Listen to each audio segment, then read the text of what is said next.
The morning air was crisp as tourists gathered outside Buckingham Palace, cameras ready to capture the famous changing of the guard ceremony. Sarah Mitchell adjusted her grip on her young son's hand while pointing toward the re-uniformed guards standing at attention. The 8-year-old boy bounced excitedly, his eyes wide with wonder at the grand spectacle before them. "Mummy, why don't they move?" Tommy whispered, tugging at his mother's sleeve as he stared at the stoic guards. Sarah smiled, remembering her own childhood fascination with the palace guards. "They're trained to stay perfectly still, sweetheart. It's their job to protect the Queen." Among the crowd of international visitors, street performers, and local vendors, nobody noticed the lone figure dressed in dark clothing moving purposefully through the throng. Marcus Webb had been planning this moment for months, his mind consumed with delusions of grandeur and a twisted desire for notoriety that had grown stronger with each passing day. Webb had spent countless hours studying the palace layout, guard rotations, and tourist patterns. In his distorted reality, he believed that a dramatic action at the palace would somehow solve all his personal problems and make him famous. The voices in his head had grown louder recently, urging him toward this moment of violence. Sergeant James Harrison of the Queen's Guard had been serving at Buckingham Palace for 7 years. Standing at his post near the main gate, his trained eyes continuously scanned the crowd, looking for anything unusual or threatening. His red tunic and tall bearskin hat made him appear ceremonial to tourists.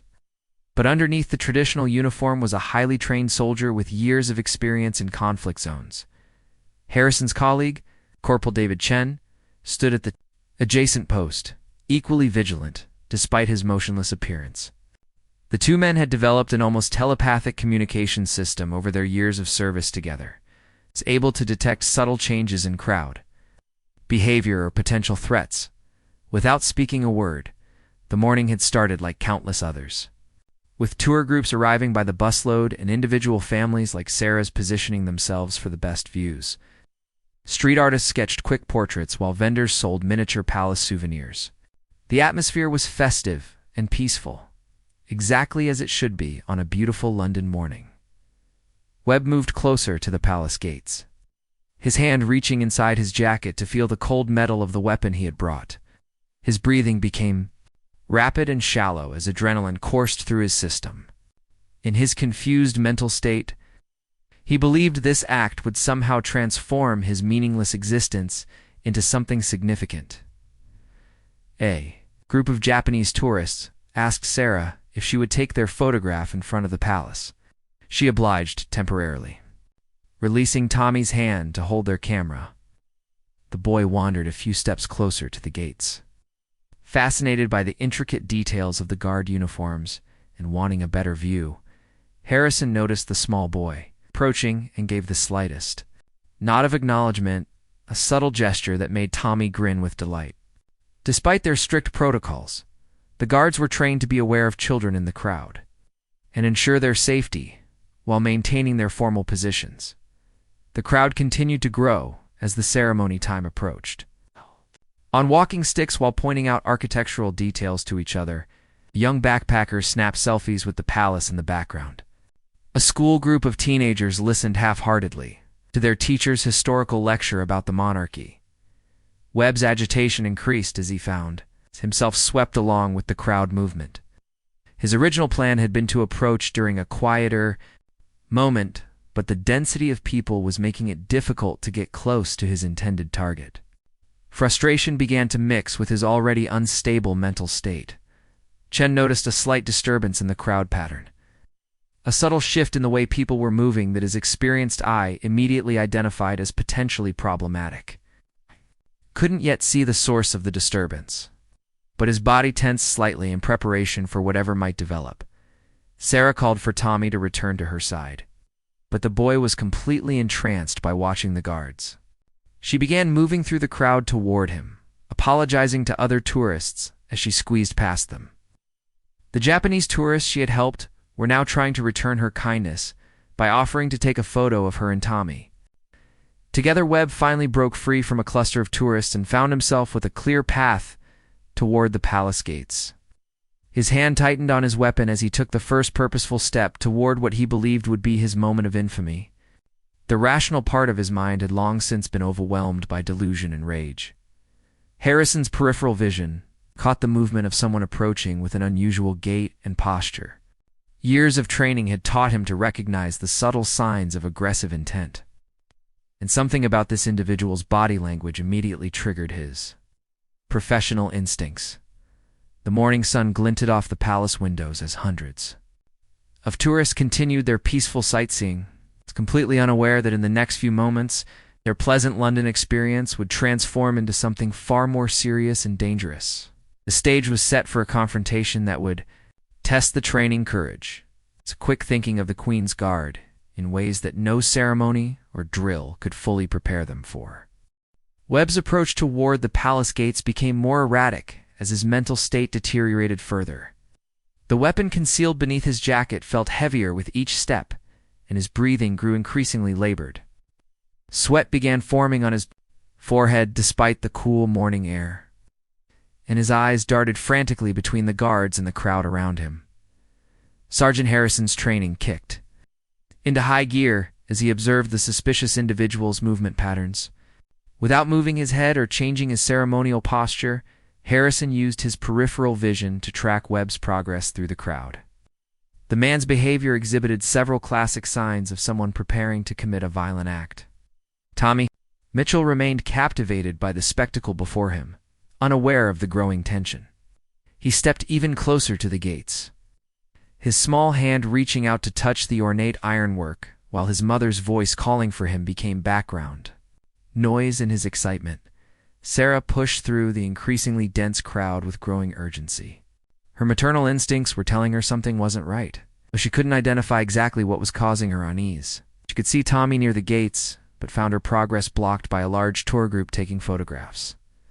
Corporal Chen had also identified Webb as a potential threat through subtle communication signals from Harrison. The two guards had developed their own silent language over years of partnership, using minute changes in posture and breathing patterns to share information without alerting potential threats or alarming tourists. Webb pulled the knife from his jacket, the blade catching a glint of sunlight that several nearby tourists noticed. Initial confusion rippled through the immediate area as people tried to process what they were seeing. A few visitors pointed and began speaking in concerned whispers to their companions. The weapon's appearance triggered an immediate shift in the atmosphere around the palace gates. Harrison and Chen simultaneously transitioned from ceremonial guards to active security personnel, their years of military training overriding all other considerations in a matter of seconds. Armed individual approaching the gates. Harrison's voice cut through the morning air with commanding authority that instantly changed the entire dynamic of the scene. His ceremonial rifle, he moved into a defensive position as he stepped forward to intercept the threat. Webb's delusions reached their peak as he began running toward the palace gates, shouting incoherently about his grievances and demanding attention. The knife waved dangerously in his hand as he pushed past startled tourists who scrambled to get out of his path. Chen moved with lightning precision to begin clearing civilians from the immediate danger zone, while maintaining visual contact with the approaching attacker. His training had taught him that protecting innocent bystanders was just as important as neutralizing threats. Tommy froze in place as the shouting began, his 8-year-old mind unable to process the sudden transformation from peaceful morning to chaotic emergency. He stood directly between Webb and the palace gates, completely vulnerable and confused by the rapidly changing situation. Sarah's blood ran cold as she realized her son was in the direct path of whatever was happening. She began pushing through the crowd with desperate strength, her only thought being to reach Tommy before whatever was unfolding could harm him. Tourists began screaming and running in multiple directions as panic spread through the area. Cameras were dropped, children were swept up into their parents' arms, the organized tour groups dissolved into chaos as people sought safety wherever they could find it. Webb's knife slashed through the air as he stumbled forward, his coordination deteriorating under the influence of his psychological breakdown. He was no longer capable of rational thought or precise movement, making him even more dangerous and unpredictable. Harrison calculated the distance between himself the attacker, and the young boy caught in the middle. Every second of hesitation could mean the difference between life and death for an innocent child, and his training demanded immediate action, regardless of personal risk. Additional security personnel were responding to the emergency, but they were too far away to intervene before Webb reached the gates. The responsibility for stopping this attack fell entirely on Harrison and Chen, who had mere moments to neutralize an armed individual without endangering the civilians around them. Webb's shouts became more incoherent as he closed the distance to Tommy's position. The knife in his hand reflected the morning sunlight as he raised it above his head. Completely lost in his delusional state and beyond any possibility of reasoning or negotiation, the peaceful morning at Buckingham Palace had transformed into a life-or-death situation that would test every aspect of the Queen's Guard training. With seconds remaining before potential tragedy, Harrison prepared to take action that would either save innocent lives or result in consequences that would haunt him forever. Harrison launched himself forward with explosive speed, his ceremonial training giving way to years of combat experience. The red tunic and bearskin hat that made him appear ornamental to tourists concealed the reflexes and strength of a seasoned soldier who had served in Afghanistan and Iraq. Before joining the Queen's Guard, Tommy remained frozen in terror as the armed man approached, his young mind unable to comprehend why the peaceful morning had suddenly turned frightening. The knife gleaming above Webb's head seemed enormous to the small boy, who could only stand paralyzed as danger rushed toward him. Sarah broke through the last barrier of tourists between herself and her son, her maternal instincts overriding any concern for her own safety. She could see the armed man bearing down on Tommy and knew she had only seconds to reach him before something terrible happened. Webb's deteriorating mental state made his movements increasingly erratic and dangerous. The knife wavered in his grip as he stumbled forward, his original plan completely forgotten in the chaos of his psychological breakdown. He was now simply a weapon of destruction with no clear target or rational purpose. Chen moved to flank the attacker from the left side while Harrison approached head-on, their coordinated response showing the result of countless hours of training. Together, they communicated through hand signals and eye contact, each knowing exactly what the other would do without needing to speak. The tourists who hadn't fled the immediate area watched in horrified fascination as the drama unfolded before them. Some continued recording on their phones despite the danger, while others pressed themselves against buildings and barriers to stay out of the way of the confrontation. Harrison reached Tommy just as Webb's knife began its downward arc toward the boy. Without hesitation, the sergeant swept the child aside with his left arm while using his right to deflect the attacker's weapon. The impact sent Tommy rolling safely away from the immediate danger, but left Harrison engaged in close combat. With an unstable armed individual, Webb's knife scraped against Harrison's ceremonial rifle as the two men grappled for control. The attacker's strength was enhanced by his psychotic state, but his coordination was severely impaired, making the fight unpredictable and dangerous for everyone nearby. Sarah reached Tommy and pulled him into her arms, both of them trembling. As they watched the struggle between the guard and the attacker, she wanted to run but found herself unable to look away from the man who had just saved her son's life. Chen circled behind Webb while the attacker was focused on Harrison, waiting for the perfect moment to intervene without endangering his colleague. The corporal's training had taught him patience and precision in combat situations. Knowing that one wrong move could result in tragedy, Webb suddenly broke away from Harrison and swung the knife wildly in all directions, forcing both guards to step back temporarily. His eyes darted between multiple targets as his delusions made him see threats everywhere, increasing his desperation and unpredictability. Additional armed police units were racing toward the scene, their sirens wailing across London as news of the attack spread through emergency channels. However, the immediate confrontation would be over long before reinforcements could arrive to assist the two guards. Harrison's ceremonial uniform was torn and bloodied from the struggle. Focus remained entirely on neutralizing the threat without causing harm to innocent bystanders. His years of military service had taught him to function effectively even when injured. and under extreme stress, Tommy whispered questions to his mother about why the nice guard was fighting the scary man. But Sarah could only hold him tighter and pray that somehow everyone would survive this terrifying encounter. Her vacation photos lay forgotten on the ground, where she had dropped them in her rush to save her son. Webb's knife found its mark, slicing across Harrison's forearm and drawing blood that soaked into the red fabric of his tunic.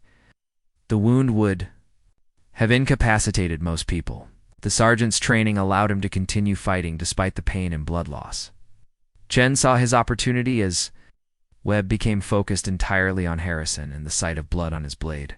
The corporal moved with silent precision, approaching from the attacker's blind spot, while remaining ready to adapt if the situation changed suddenly. The morning sun continued to shine peacefully on the chaotic scene, creating a surreal contrast between the violence unfolding at the palace gates and the serene London skyline in the background. History was being made in these crucial moments, though none of the participants fully understood the significance of what they were experiencing. Webb raised his knife for what he intended to be a final, decisive strike against Harrison, his delusional mind convinced that this action would somehow achieve the recognition and importance he desperately craved. The blade caught the sunlight as it reached the peak of its arc, poised to change multiple lives forever. Chen struck with perfect timing and precision, his training in hand-to-hand combat allowing him to incapacitate Webb without causing permanent injury.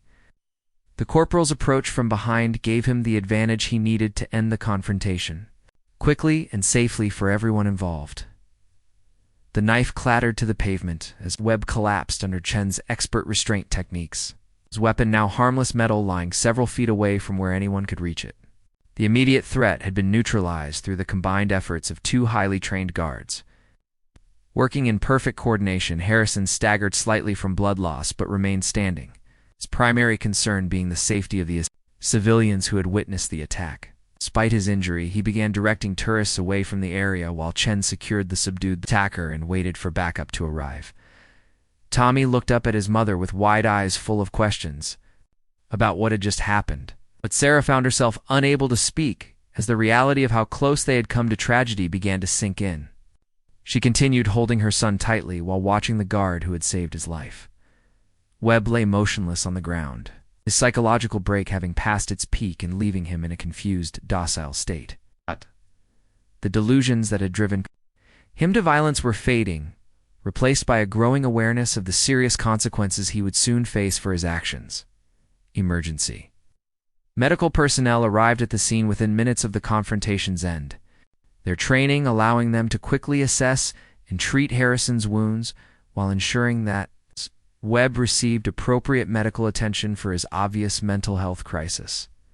The area around Buckingham Palace was rapidly secured by additional police and security forces, creating a perimeter that allowed investigators to process the scene while keeping curious onlookers at a safe distance. The morning's tourist activities were suspended indefinitely while authorities dealt with the aftermath. Sarah approached Harrison as the paramedics worked on his injured arm, her gratitude evident in her tear-filled eyes, even though she struggled to find adequate words to express what she was feeling. Tommy held onto her hand while staring up at the guard with undisguised admiration. "Thank you," Sarah managed to say, her voice barely above a whisper. "You saved my son's life without even thinking about your own safety. I don't know how to properly thank someone for something like that." Harrison smiled despite his pain, his professional demeanor softening as he looked at the mother and child he had protected. "It's what we train for, ma'am. I'm just glad your boy is safe, and that no one else was seriously hurt during all of this." Chen finished giving his initial statement to the investigating officers while keeping watch over the secured attacker, his vigilance continuing even though the immediate danger had passed. Years of military service had taught him that relaxing too early could sometimes lead to additional problems. The paramedics determined that Harrison's wounds, while painful and requiring stitches, were not life-threatening or career-ending. The sergeant would need several weeks of medical leave for proper healing, but he would be able to return to full duty at the palace without any permanent limitations. Webb was loaded into an ambulance for transport to a secure medical facility, where he would receive both physical and psychiatric evaluation. His attack had failed to achieve any of his delusional goals and would instead result in serious criminal charges and mandatory mental health treatment. News. Crews began arriving at the palace as word of the attack spread through social media and official channels, but they were kept at a significant distance from the actual crime scene. The authorities wanted to complete their investigation before dealing with media tension and public relations concerns. Tommy asked his mother if they could visit the guard in the hospital, his 8-year-old sense of justice telling him that heroes deserved special recognition for their bravery. Sarah promised they would find a way to properly thank both guards once the immediate chaos had settled down. The Japanese tourists whom Sarah had helped earlier approached her, with obvious concern, offering assistance and expressing their shock. At witnessing such violence in a place they had expected to be completely safe and peaceful, their kindness helped restore her faith in human nature after seeing its darker side. Harrison was transported to the hospital for treatment while Chen remained at the palace to complete the security protocols and assist with the ongoing investigation. Both men had performed exactly as their training had prepared them to do, but they were also dealing with the emotional impact of a real life-threatening situation. The peaceful morning at Buckingham Palace had been transformed by violence and heroism in equal measure, creating a story that would be remembered by everyone present for the rest of their lives. The guards had proven that their ceremonial duties never diminished their readiness to protect innocent people from harm. As the ambulances departed and the investigation continued, the full significance of what had occurred was only beginning to become clear to those who had witnessed the lightning-fast response of the Queen's Guard to a genuine threat against public safety. 3 days after the attack, Harrison sat in his hospital bed reading letters from people around the world who had heard about the incident through news reports and social media coverage. The story had captured international attention, with many praising the quick thinking and bravery of the Queen's Guard. Sarah and Tommy arrived at the hospital with a handmade card that the boy had spent hours creating, featuring drawings of guards protecting the palace and a heartfelt message thanking Harrison for being a real-life hero. The sergeant was more moved by this simple gesture than by all the official commendations he had received. "The doctor says, you're going to be okay," announced, with the directness that only children possess, his earlier fear replaced by curiosity about the bandages and medical equipment surrounding Harrison's bed. "That's right, young man," Harrison replied, carefully adjusting his position to better face his visitors.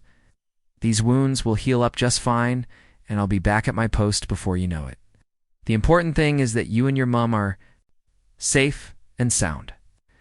Sarah had brought flowers from her garden back home, explaining that she and Tommy lived several hours away from London, but had made the trip specifically to visit Harrison and express their gratitude properly.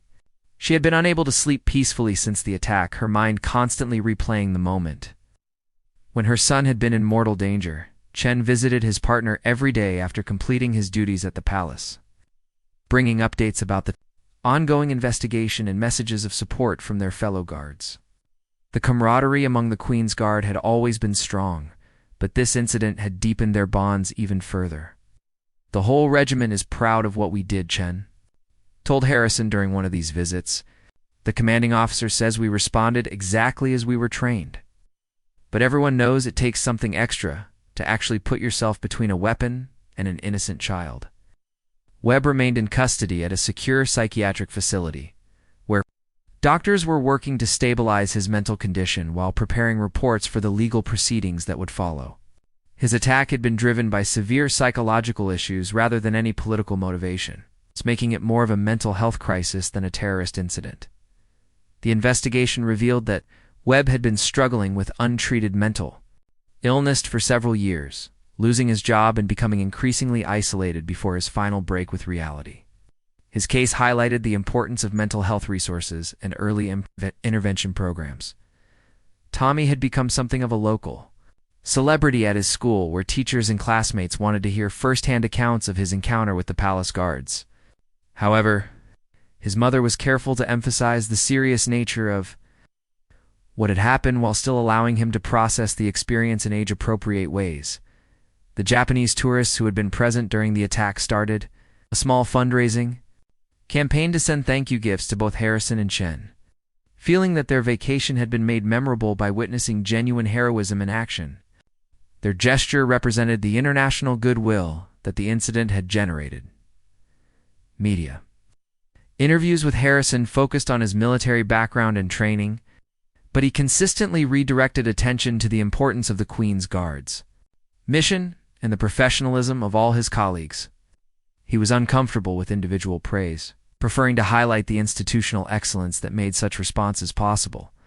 Sarah struggled with survivor's guilt, wondering what would have happened if she had been more vigilant, or if Tommy had stayed closer to her side during their visit to the palace. Counseling sessions helped her understand that random violence was not her fault, and that feeling grateful for their safety was a natural response. The palace administration reviewed their security procedures following the incident, though investigators concluded that the guards' response had been textbook perfect and that no policy changes were necessary. The existing training and protocols had proven their effectiveness under real-world conditions. Tommy began expressing interest in potentially joining the military when he grew up, inspired by the guards who had protected him. His mother supported his admiration for service members while gently explaining that he had many years to explore different career possibilities. Harrison received official commendations from both his military superiors and civilian authorities, recognizing his courage and quick thinking in a crisis situation. However, he treasured Tommy's handmade card more than any formal award, keeping it on his bedside table throughout his recovery. Chen continued his regular duties at the palace while his partner recovered, but he found himself more aware of crowd dynamics and potential threats than he had been before the attack. The experience had reinforced his understanding of how quickly peaceful situations could turn dangerous. The story of the attack and the guards' response was featured in military training programs as an example of proper crisis management and civilian protection. Future generations of Queen's Guard members would study this incident as a model of how to balance ceremonial duties with active security responsibilities. Local London. Residents began approaching palace guards with expressions of appreciation and respect, understanding better than before that the ceremonial aspects of their role never diminished. Their serious responsibilities for public safety and national security. 6 months after the attack, Harrison returned to his position at Buckingham Palace with full medical clearance and renewed determination to serve with distinction. The scar on his forearm served as a permanent reminder of that chaotic morning, but also as a symbol of his commitment to protecting innocent people. Tommy and Sarah had become regular visitors to London, making monthly trips to see Harrison and Chen during their off-duty hours.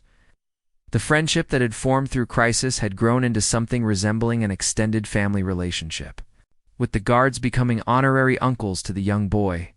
The anniversary of the attack was marked by a small ceremony recognizing both guards for their service, attended by palace officials, fellow guards, and the Mitchell family.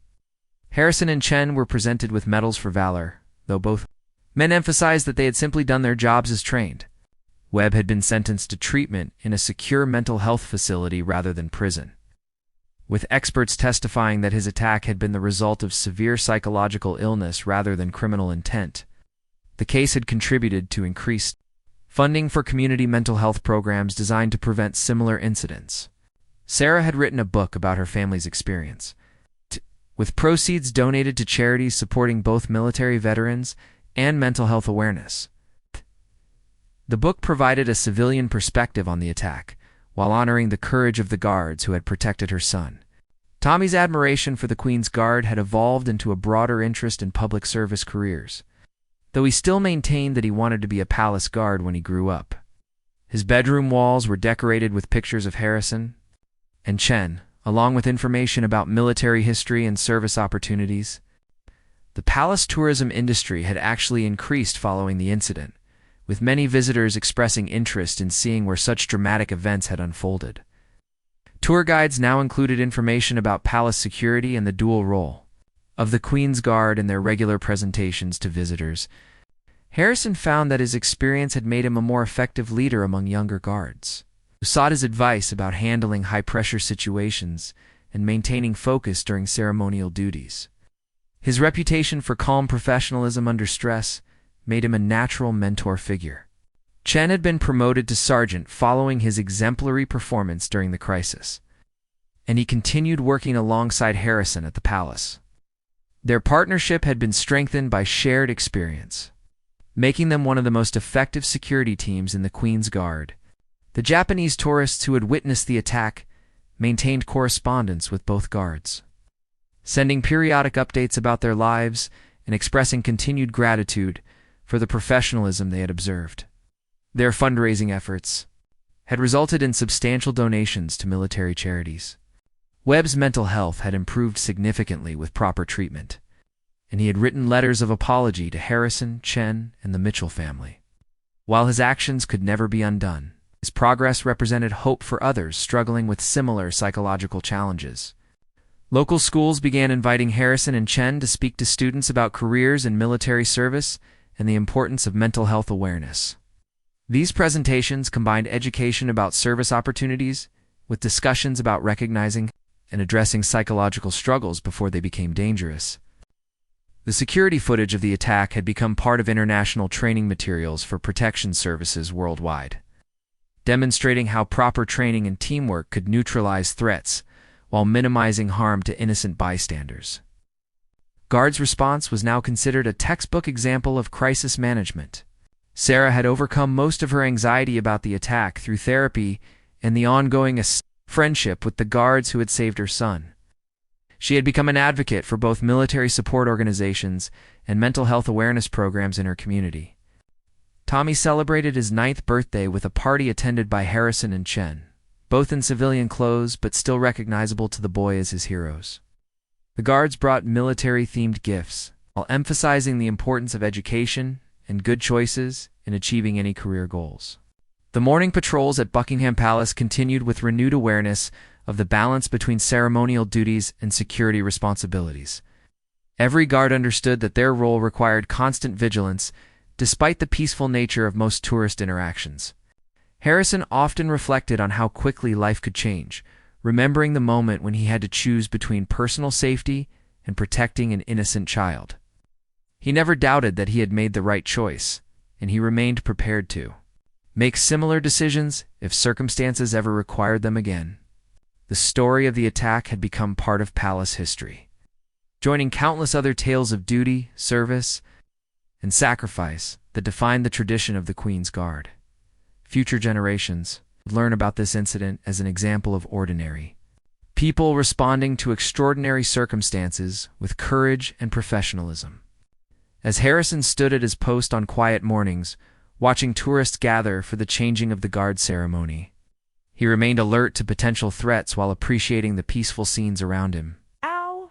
The balance between vigilance and ceremony had become second nature, a reminder that protecting others sometimes required split-second decisions that could change lives forever.